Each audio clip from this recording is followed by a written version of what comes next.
Salut les repotes. Petite vidéo en direct du quai d'embarquement en destination du Québec, donc à l'aéroport.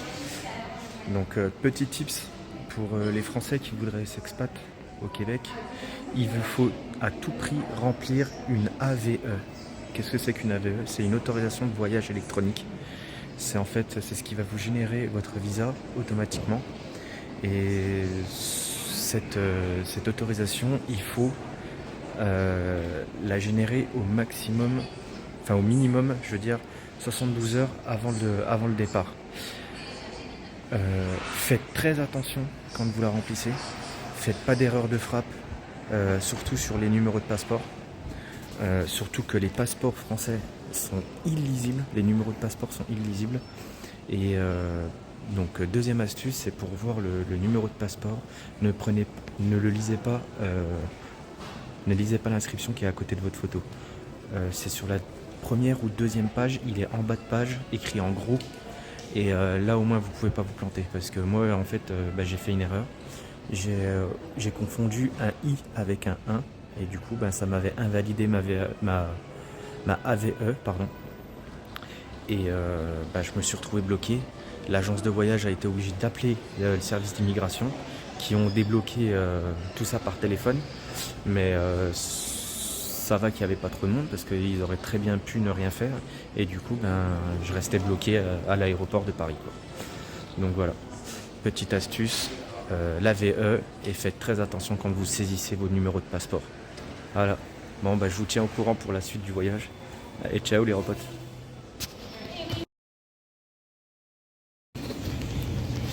Et salut les gars. On est en train de faire les courses. Je vais vous montrer un petit peu ce qui se passe. On est perdu. On est perdu clairement entre les prix. Forcément ils comptent en livres. Ils comptent en livres, donc faut faire la conversion à chaque fois, mais en fait on y va au talent. On prend ce qu'on a envie et puis on verra bien combien on paye à la fin. Ça c'est le rayon épicerie un peu petit déj. Il y a quand même des trucs, il y a des croissants, des petits pains au lait, beaucoup de pain de mie. Mais ça va, il y a quand même ce qu'il faut. Je vais goûter ça, parce que ça on n'en a pas en France. Et c'est cool. Parce que bienvenue à Zombieland. Hein pour ceux qui ont la ref. Voilà.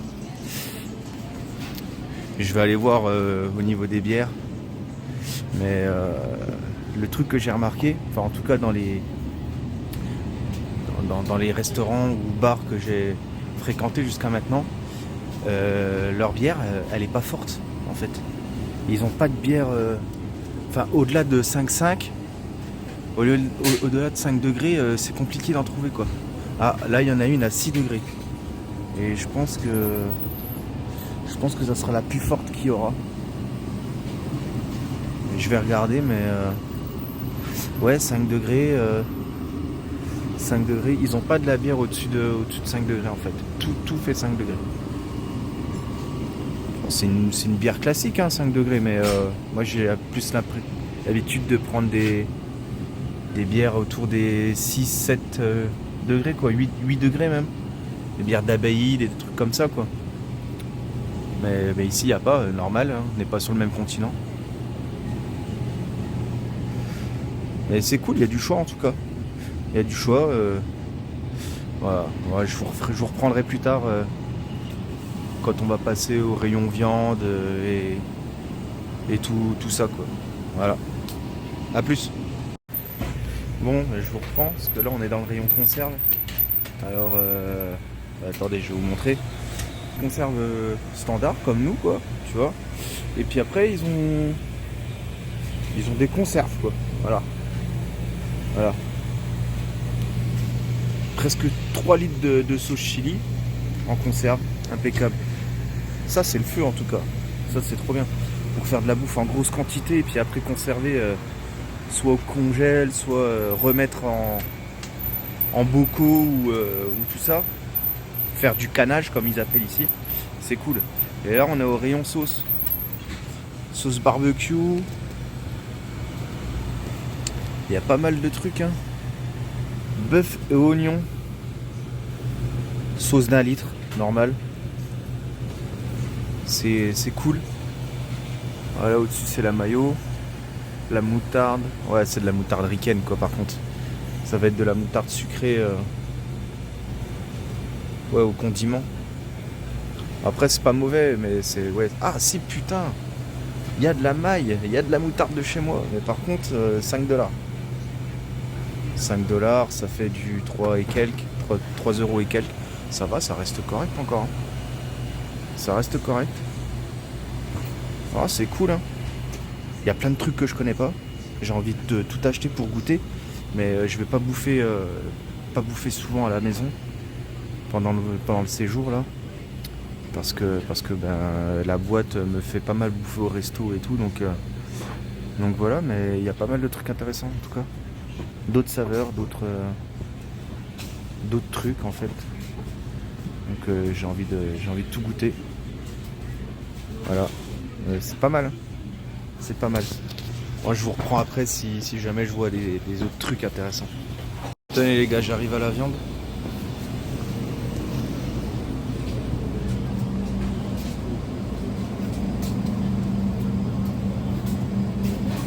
J'arrive à la viande.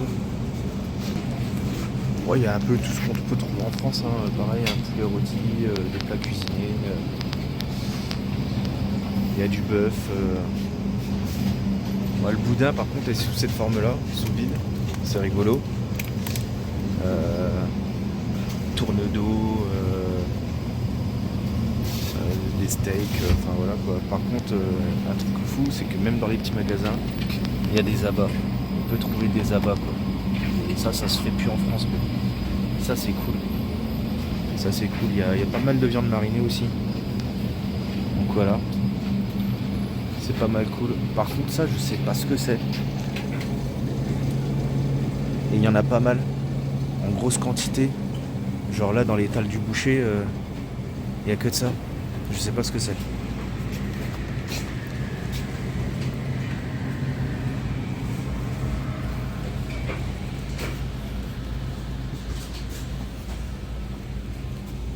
Là on retombe dans les sauce barbecue. Pas mal de sauces partout. En fait tout ce qu'il faut pour faire des plats, voilà quoi, les pâtes. Si ce qui m'a fait délirer aussi, c'est le bouillon. Le bouillon de bœuf et le bouillon de poulet, de volaille. Chez nous, vous savez, c'est les cubors, quoi, c'est les petits cubes déshydratés. Et ben là, en fait, ça se vend en bidon.